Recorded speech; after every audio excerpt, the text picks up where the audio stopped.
Welcome back to the Behind the Drive series, everybody, where I interview local people just like you and me to share their story on how they make a positive impact and hold themselves accountable to do great things. I have the honor to talk to Paul Guarino today, who is the owner of PG Sports and also the host of the Average to Savage podcast. Paul, thanks for coming on the show, brother. Yeah, Matt, appreciate you having me. How's it going? Everything's going good, man. You know, just trying to get through this quarantine. I know you're doing the same thing, but I've been following you on Instagram, and I see that you're doing big things, brother. Yeah, man, I appreciate that. Appreciate you having me on. Always got to show love to Connecticut. Yo, man, that's what I'm talking about. So, PG Sports, you know, you went to West Haven High School, correct? Yep. Went to West Haven High School just like me, and I see your stuff over social media, like interviewing legit, like, you had a baseball player, Edwin Jackson, not too long ago on your podcast, and he was like on my fantasy baseball team not long ago. And I'm like, yo, like, how is this guy Paul getting like these people? So can you just tell us, Paul, like how PG Sports started, like how you got it from the beginning to where you got it to now, as best you can? Yeah, definitely. So I started PG Sports in 2011. I was 19 years old. I was in between my freshman and sophomore year of college at Sacred University. I was literally just bored one night. I remember it was in the summer, and I just created a Twitter page, and I don't even know why I named it. Well, I mean, I don't know really why I named it PG Sports, just my initials, in sports. Yeah. I was just, tweeting about sports, almost like ESPN, didn't know what I was going to do with it, just, give my opinion on sports, basically. And then from there, I just made like T-shirts to promote the Twitter page, and I mean, I never thought it was going to be a clothing line at the time either, and then it just turned into that. The funny story is, I didn't have a logo yet. I literally just made it on like Paint Bucket at the time, which is hilarious. That's probably one of my favorite just things to say, because it's like everyone could relate to using that old school. I guess the original Photoshop. For sure, yeah. And then, so then I was actually like looking to get a logo done. I had no idea how to do graphics at the time. You and I both. Marshawn Lynch was one of my favorite players. Yeah. I was looking up Beast Mode T-shirts to get one, and this was before he had his own brand, which he has like a whole line and stuff now. And I found them, and this graphic designer was making them for him. Like, they were licensed by Marshawn Lynch. They were actually his first official Beast Mode shirts. Oh, wow. And so I liked his design, so I reached out to him. I don't remember like if he didn't answer or he answered, or I don't remember, but I remember he ran a contest. It was the Giants-Patriots Super Bowl to predict the score for like a free Beast Mode T-shirt, and I predicted the exact score. Wow. So then I started talking to him more, and then I hired him to do my logo. And I remember I got two proofs, and then one was blue and one was red. So I was like, I'm going with the blue because ESPN's red. Yeah. And then I got the first batch of T-shirts, came up with the slogan "Everywhere and Anywhere," just because I was like, I want people to take pictures in the shirts everywhere and anywhere. So from there, I actually was just reaching out to pro athletes. This was before like influencer marketing. So this was like 2011, 2012, and yeah. And I think I don't know how I knew about Rob Jackson, but I think you might have been in school when he was in school. Rob Jackson was a senior, and I believe I was a sophomore in high school. Okay, yeah. So, and I remember, and the other player, him and one of my favorite players growing up was Chuck Knobloch on the Yankees, and I just messaged him, and he was the first athlete to wear my gear. Chuck Knobloch? Yeah. Oh, that's awesome. Yeah, so that was pretty crazy. And then, I just reached out to Rob. I told him I was from West Haven, and then, of course, he said yes, and then he started wearing it. He loved it. So I literally sent him, like, packages, and he would just hand it out to all the Redskins, and I got an opportunity to go down there in 2000, I think it was 14. And then I met some of the players, and then, like, I think it was Trent Williams or Jarvis Jones one of them or both of them came up and, like, run up to me and, like, saying, like, oh, like, you're PG, oh, nice, I need a beanie, I need a new beanie, like, so that was cool, all that, and then, just from there, I was going into it was basically a clothing line, then I got into more media stuff, just writing blogs, doing, like, a Players Tribune-esque thing, like, getting players to write articles. Pretty much just connecting with people on social media, networking, all that good stuff. And then, fast forward to now. I always forget to say, so I originally created it because I want to be a sports agent. So I wanted to have a foundation after college. So that's why I created it in the beginning, too. And then, so fast forward to now, like, I'm getting more into the sports marketing, and, like, my ultimate goal would still be to be a sports agent, but, like, I'm pretty good with working with the athletes now. It's almost like the same thing. Wow, that's awesome, bro. So, Paul, when you were at Sacred Heart University, did you know that you wanted to be an entrepreneur, that you wanted to start your own business? Since it pretty much started in 2011, so that was prior to college, right? No, I was in college. You were in college, okay. And did you know, like, this is what I want to do? Like, I kind of want to go on my own and take this risk? Yeah, so I remember freshman year, I was, like, literally staying up till, like, 3 a.m. always trying to, like, think of ideas because I want to be like Mark Zuckerberg and drop out of college. Like, it's just, like, I don't know. And, it's just, like, if it was, like, 2020 year, like, I was graduating high school, there's no way I'd go to college. Yeah. Like, I know a lot of people like that now. I mean, I think it's obviously just the cliche thing, like go to high school, go to college. Very. Just be an entrepreneur. Like I kind of always knew I didn't really want to work for somebody, but I mean, I did have jobs, obviously, after college and stuff like that. Sure. I just went to grad school because I didn't know what I wanted to do or like where I was going to take it, and then. That was, so I don't know, I just figured eventually I'd do it, and I mean, pretty much now I'm doing it full time. I still have like freelance jobs and stuff like that, so. That's awesome. Now, Paul, what are your degrees in? My undergrad's in sports management and my master's in communication media. That's awesome, bro. What gauged your interest in sports media? I'm assuming you were like a big sports fan growing up, but where down the road where you're like, you know what, I think sports media is something that I want to kind of dip my feet into? Mm-hmm. Well, for the master's degree, like I said, I just went because I didn't know what I wanted to do, and I just was like, I was like, I want to stand out a little more with because I know how many people go to college now. Yeah. And then and it was only 1 year, so I was like, whatever, I'll just do it. And there's no way I was going back. Like once you just end it, I was like, I can't. It's a wrap.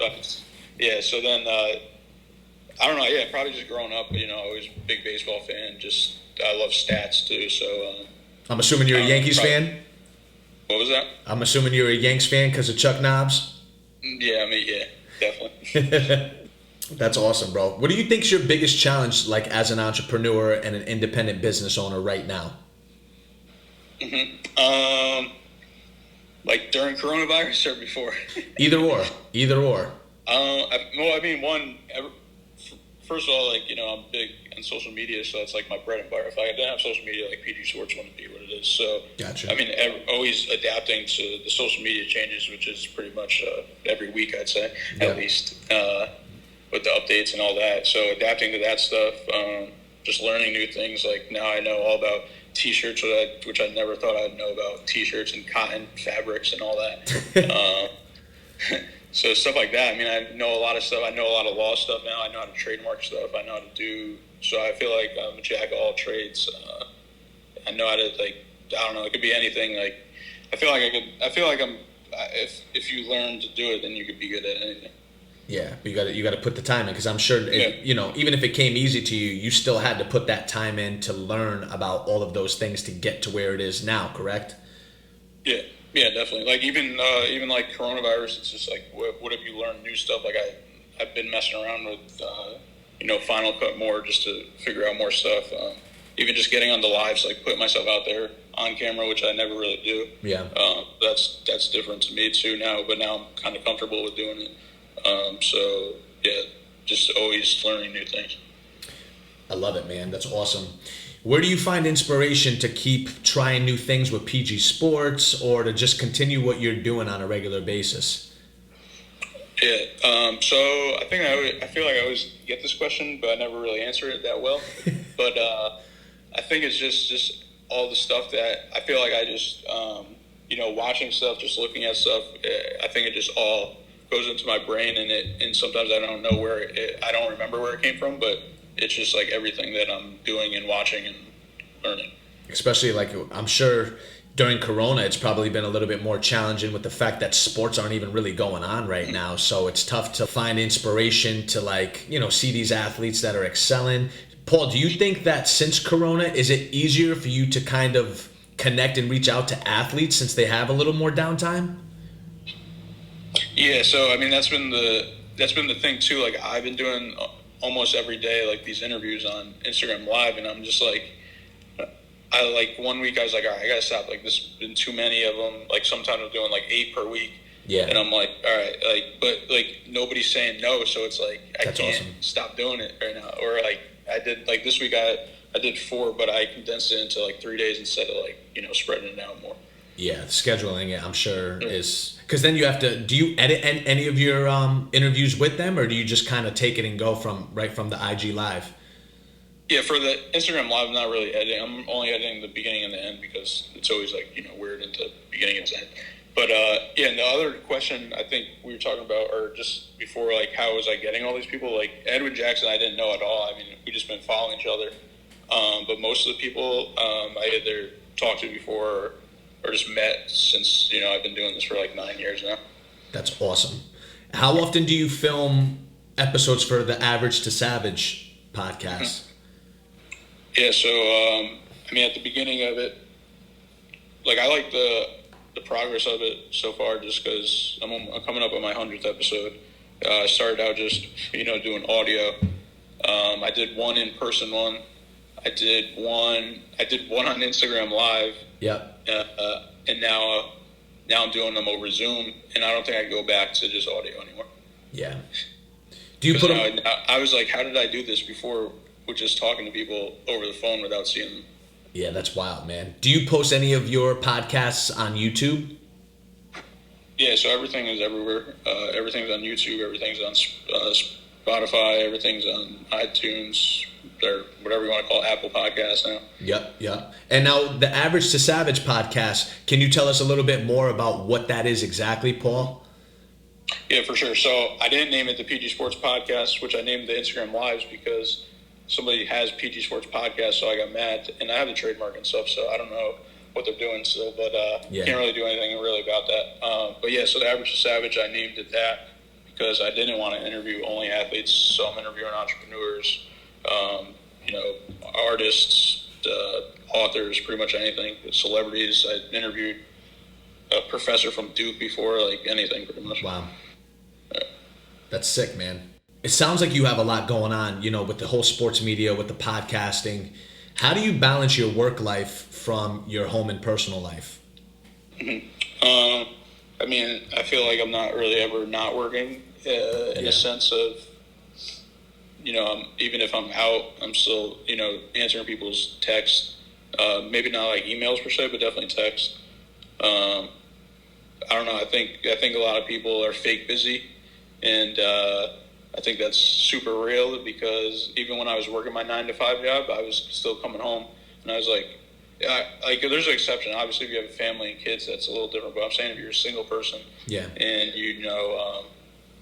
and you don't have that, and you're coming back after 5 o'clock, you still have, and you go to bed. I mean, I used to go to bed at like 12 or 1, so you still have a lot of time to do stuff.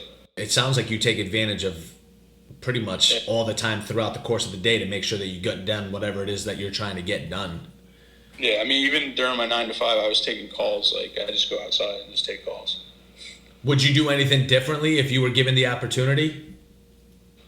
As far as PG Sports or maybe like the career path that you were going through at Sacred Heart? Not really. I mean, maybe just, like I said, at the time, everyone's going to college, so I'm probably going to go to college. No. Do you think you'd be able to do what you're doing now without a degree? Yeah, for sure. Because the only thing that really boosted me from Sacred Heart was the connections I made. Yeah. And you got that whole college experience, and I'm sure you got to meet some cool people. So what are your thoughts about taking risks? Because in a sense, it sounds like that's something that you did at an early age. You were still, a teenager technically because you were 19 years old. If someone out there is looking to like take a risk and do something on their own, What kind of advice would you give them? Would you advise them to take the risk, or would you have them kind of plan it out a little more? Yeah.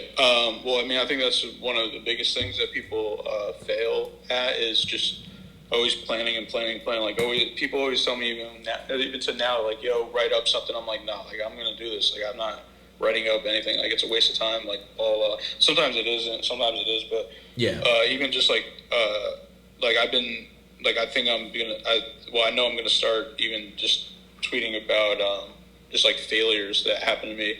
Like, even like in college, like, I failed 5 classes and I still passed on time. No kidding. So, like, yeah, well, not like failed. It's like you have to get a C, so I got D's. Gotcha. So, stuff like that. So I actually, so technically I never got an F in my life, but I got D's. Yeah. But yeah, even just like the podcast, like, I was thinking about it because I went from, like, just making a graphic to go on the graphic with the audio clip to now with the audio clip and then the person playing or doing whatever they do with the audio over, and now I got all that and them talking on camera. Yeah. I could kind of relate with you in a sense with the whole grades. Like, back in high school, like, my GPA was like barely breaking 2.0, man, because I didn't care. I was a different person back then, and it took a lot of self-growth in a sense. Like, you kind of have to do things your way in order to figure it out for yourself. And, like, when people are trying to force you to do things, I feel like that's when I'm not myself, and therefore I don't do my best. You know what I mean? Yeah. So, Paul, how do you keep or maintain your creative drive with PG Sports? Because I'm sure, like, in the beginning, like you said, prior to Corona, you weren't doing the PG Sports podcast. Well, what's the logic of, like, making sure that you're always keeping things fresh for PG Sports? Mm-hmm. I mean, I think it's going back to what I was saying before. Just always, social media is always adapting. Apparently, the world's adapting right now. Yeah, for sure. So I guess you just have to always adapt to it. Just creatively, I think I'm really a creative person. That I don't use that word a lot, and I think I'm super underrated, to be honest. Yeah, I agree, man. From what I've seen, man, like, I can't give you any more kudos. It's very impressive what you're doing, and that's why I was like, I have to talk to this man, because people like you are, like, it's inspiring and motivating to see. You know what I'm saying? So this is the first time I'm hearing your story, and then hopefully people that are listening are enjoying your story as well. Appreciate that. But I was like, dude, I got to talk to Paul, especially knowing the fact that you're from my hometown. I was like, we got to get on the line and chat over here. Yeah, so definitely. What's the best tip, Paul, that you can give someone right now that might be thinking about being an entrepreneur or starting their own business? Yeah, I'd say you definitely just got to start instead of stop planning so much and just do it, because you're going to learn it's better to learn on the go, and you're going to see your progress. Like, go check out my first post of posting PG Sports Carriage, but I don't even remember what it is, but it's probably terrible. And now I have, photographers and all that. Yeah. So, it could be, you just got to start, because, like, you're going to make progress. If you're going to make progress, you have to, or you're not. Like, I think it's almost impossible to not make progress if you're consistently doing it. Yeah, like you said, I mean, even if you're working a full-time job, as long as you're coming home and putting in some time into what you're passionate about, that's what's gonna help build and have things pay off for you. So yeah, definitely. Paul, when it comes to, like, the bookings, because I have to assume that it has to be challenging at times to get athletes, and then I know with the Average to Savage podcast, you're going outside of even just athletes and talking to entertainers, authors, things like that. Do you find it challenging to, like, consistently be able to book talent? Mm-hmm. I think sometimes it depends. Like, I don't know. Some weeks it's weird. Some weeks I'm, like, really hot, like, with just, like, getting all the schedules together, and then some weeks it's just like, or they're just like, oh yeah, can we reschedule? Can we reschedule? I'm like, all right, like, it doesn't matter. But it's kind of, I don't know. The scheduling is weird. But with these lives, I wasn't even thinking about it, because, like, when I do the podcast, it's not live. So it's like, even if they're a little late or whatever, or they're just like, and I'm just like, this is kind of crazy that I'm getting these people to come on. Like, no one really been late. Only one person missed out on it, and that was it so far. So it's kind of crazy. Do you do the bookings on your own, or do you have someone that does that for you, Paul? No, I do them on my own. And you just kind of like reach out through an email?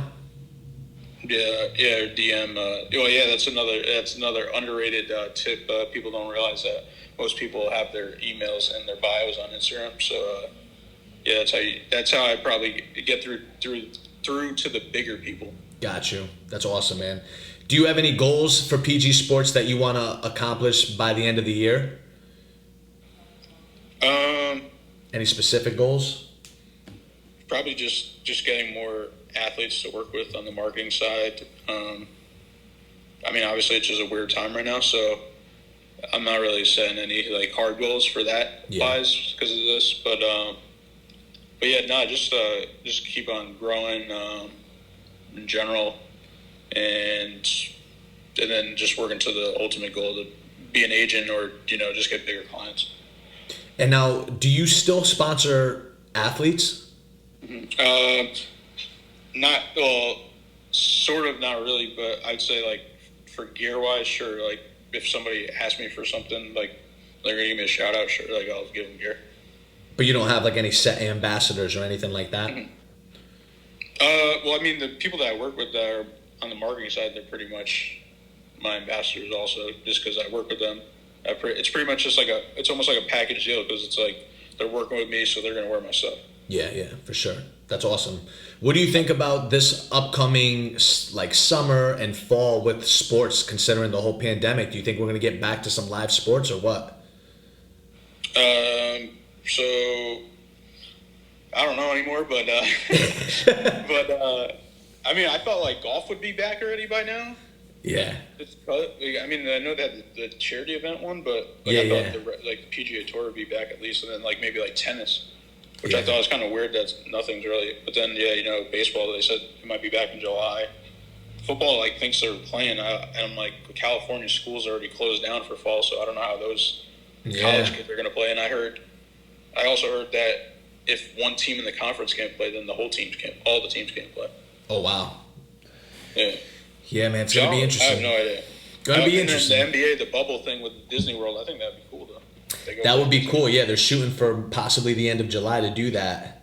Yeah. So yeah, I mean, really, the only thing was I know like the UFC had a big thing, and I know that you also talk to people in jiu-jitsu and mixed martial arts too, right? And like UFC fighters, MMA fighters.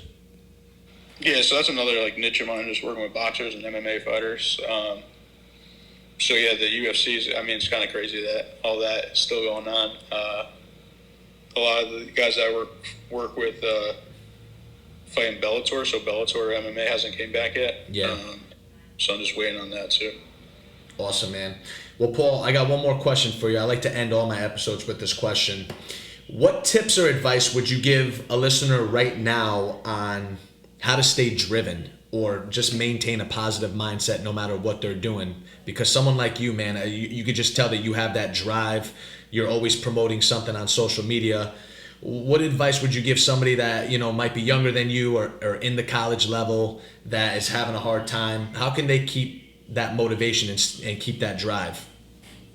Yeah, I mean, I think one is just you always got to be consistent because that's just key to just like anything, I feel like, because, once you get in a routine of doing stuff, it just doesn't that's perfect example. Like just me doing things, it's like some days I feel guilty that I didn't do enough stuff, and people, you might even if people don't like your stuff or retweet it, or there's a lot of people still seeing it and they know what you're doing. Like I go to places sometimes and people say stuff to me and I'm like, I've never seen you like anything, and I don't even know if you follow me, but all right, cool. Yeah. So people are watching, and so you guys just do it and put your head down and just keep on digging. Yeah, man, I dig it. Great advice. Where can they find you on Instagram? Yeah, so you can follow me at PG Sports. Average Savage one is AVG, the number 2, SAV.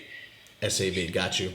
That's awesome. Well, Paul, thanks so much for being on the show, man. I'm so glad I got to hear your story, and I'm glad that we got to share your story to these listeners over here, man. You make a positive impact, and your drive motivates me, brother. So thank you for being on here and sharing your story.